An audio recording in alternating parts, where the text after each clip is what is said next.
સુરત કોર્ટમાં રાહુલ ગાંધી વિરુદ્ધ કરેલા માનહાનિના કેસમાં તેમને તકસીરવાર ઠેરવી 2 વર્ષની સજા સંભળાવવા બાદ સંસદ પદ પણ રદ થયો છે। ત્યારે રાહુલ ગાંધી આજે સુરત કોર્ટમાં આવનાર હોય અને કોર્ટમાં અરજી કરનાર છે।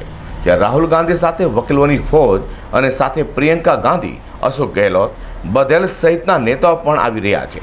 તો સુરતના પ્રદેશ નેતાઓની ટીમ પહેલાં જ આવી ગઈ હતી અને ભાજપ પર આકરા પ્રહારો પત્રકાર પરિષદમાં કર્યા હતા। સુરતની કોર્ટમાં કોંગ્રેસી સાંસદ રાહુલ ગાંધી સામે ભાજપના ધારાસભ્ય પુણેશ મોદીએ મોદી અટક ધરાવતી વ્યક્તિઓ પર ટિપ્પણી કરવા બદલ માનહાનિનો કેસ દાખલ કર્યો હતો।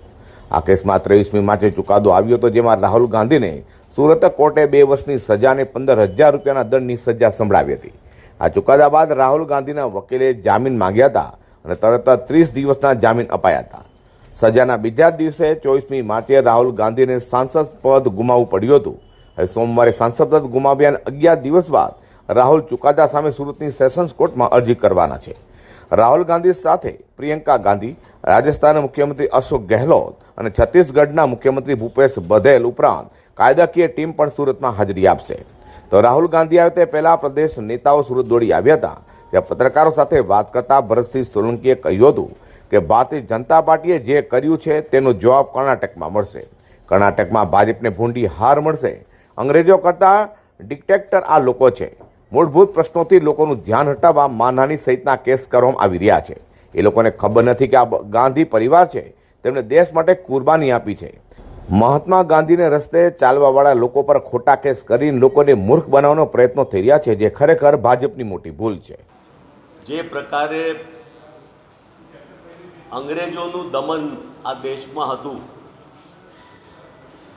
રાહુલજી અદાલતના કામ માટે આવી રહ્યા હોય અને સ્વાભાવિક જ રીતે જે પ્રકારે ચુકાદાઓ પાર્લામેન્ટમાંથી એમની બરખાસ્ત કરવાનું અને જે પ્રસંગો બન્યા, ત્યારે જન આક્રોશ સ્વાભાવિક છે। અને જ્યારે કોર્ટમાં આવી રહ્યા છે ત્યારે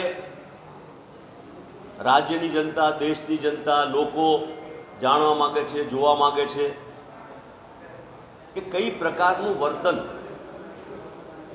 એમની સમર્થકો, એમને માટે લાગણી ધરાવતા લોકો પર કરવામાં આવે છે।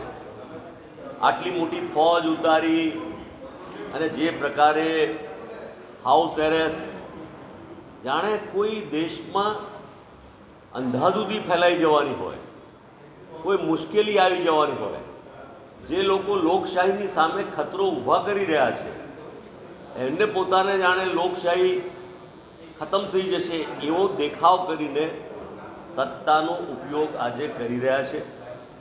મને લાગે છે કે આ પ્રકારે બહુ લાંબુ એ ચલાવી નહીં શકશે।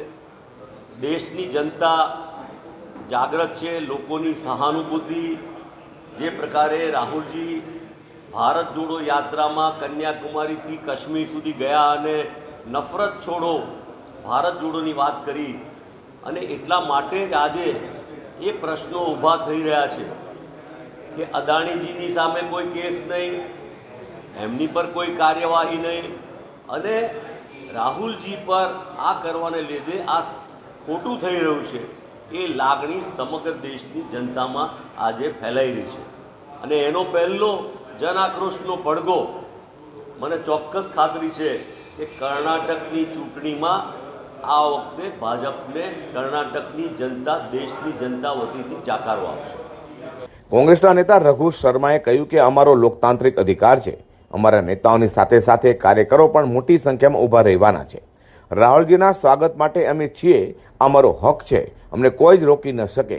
રાહુલજી જ્યાં પણ જાય છે તેમને પ્રેમ કરવાવાળા લોકો તેમની સાથે હોય છે। આમ સુરતમાં રાહુલ ગાંધી સહિત રાષ્ટ્રીય નેતાઓ આવી રહ્યા હોય, જેને લઈને ચૂંટણી જેવો માહોલ જોવા મળ્યો છે। સુરત એરપોર્ટથી કોર્ટ સુધી રાહુલ ગાંધી અને પ્રિયંકા ગાંધી સહિતના નેતાઓના કટઆઉટ લગાવાયા છે। તો મોટી સંખ્યામાં કોંગ્રેસીઓ પણ રાહુલ ગાંધીનું સ્વાગત કરવા ઉમટી પડ્યા હતા। અઝર કુર્સી સાથે પ્રકાશવાળા।